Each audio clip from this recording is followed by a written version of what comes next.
Hello everyone, আজকে নিয়ে চলে এসেছি তোমাদের কাছে আর একটা নতুন ভিডিও। আজকে ভিডিওতে হবে তোমার চিকেন পকোড়া আর একটা চিকেনের রেসিপি, চিকেন কষাই। তো মা সব কিছু নিয়ে ম্যারিনেট করে রেখে দিয়েছিল। চিকেন পকোড়াটাও পুরোটা ম্যারিনেট করে রেখেছে অনেকক্ষণ আগেই সব কিছু দিয়ে। আর চিকেন কষা যেটা করব সেটাও পুরোপুরি সব কিছু দেওয়াই আছে। আমি কিছুই করব না, শুধু ঘুন্তি নাড়বো। তাও একটা ভিডিও করছি, তোমাদের সাথে শেয়ার করব। একদম শেষ অবধি দেখাবো তোমাদেরকে ভিডিওটা। চলো দেখতে থাকো। দেখো, এটা হচ্ছে পকোড়া, যেটা পকোড়া ম্যারিনেট করা আছে সেই পকোড়ার এটা। আর এটা হচ্ছে চিকেন যে কষা হবে সেই চিকেন কষার ভিডিও। এটা পুরো মশলা মাখানোই আছে, শুধু তেল গরম করব আর ছাড়বো।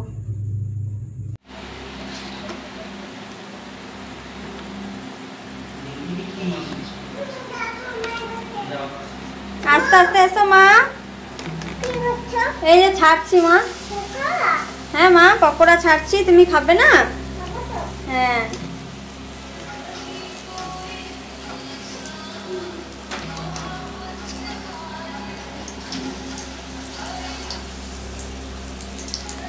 মাম্মা মিশে খুলো না। ওই ওই ওই ওই এই কপি ওটা।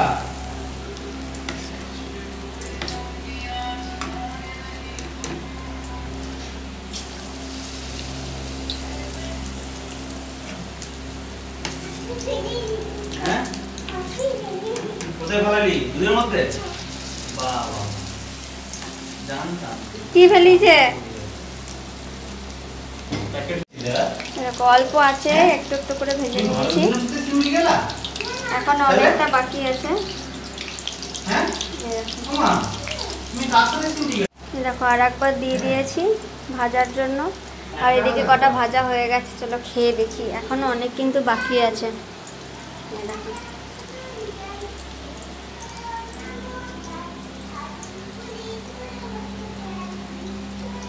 চলো খাই। খেতে খেতে দেখাচ্ছি কেমন হয়েছে।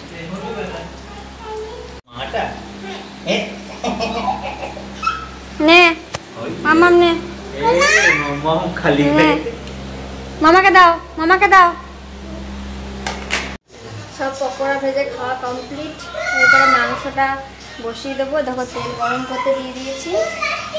আর এদিকে পেঁয়াজ কেটে রেখে দিয়েছি। মাংসটা চাপিয়ে দেবো, তেল গরম হচ্ছে ওদিকে। দেখো, পেঁয়াজ কাটা আছে। আর এদিকে মাংস তো রেডি করাই আছে।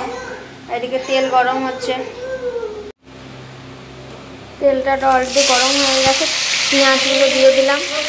একটু পেঁয়াজগুলো ভেজে নিই, তারপরে এই যে ম্যারিনেট করা মাংসটা দিয়ে দেবো। লাল লাল করে পেঁয়াজগুলো ভেজে নেবো। দেখো, অনেকটাই ভাজা হয়ে গিয়েছে। মাংসটা দিয়ে দেবো এরপরে, আর একটু ভাজা ভাজা হয়ে যাক। এই দেখো, একজনের পায়ের কাছে বসে বসে কাঁদছে। আমি রান্না করছি, এই দেখো মাংস এদিকে রান্না হচ্ছে, চাপিয়েছি। আর একজনে দেখো আমার পায়ের কাছে বসে বসে কাঁদছে মাংস খাবে বলে। তুমি মাংস খাবে? আমা একবার বলে দাও, কাঁচা কাঁচা মাংস খাবো। ও এখন পায়ের কাছে বসে আছে যে কতক্ষণে রান্না হবে, কতক্ষণে আমি খাবো। এই দেখো, এতক্ষণে চাপিয়েছি। এই তো সবে পেঁয়াজটা ভাজা হয়েছে। আর এই যে চিকেনটা এতক্ষণে দিলাম, এখনো নাড়িনি একবারও। আর ওইখানে পায়ের কাছে বসে গেছে ও।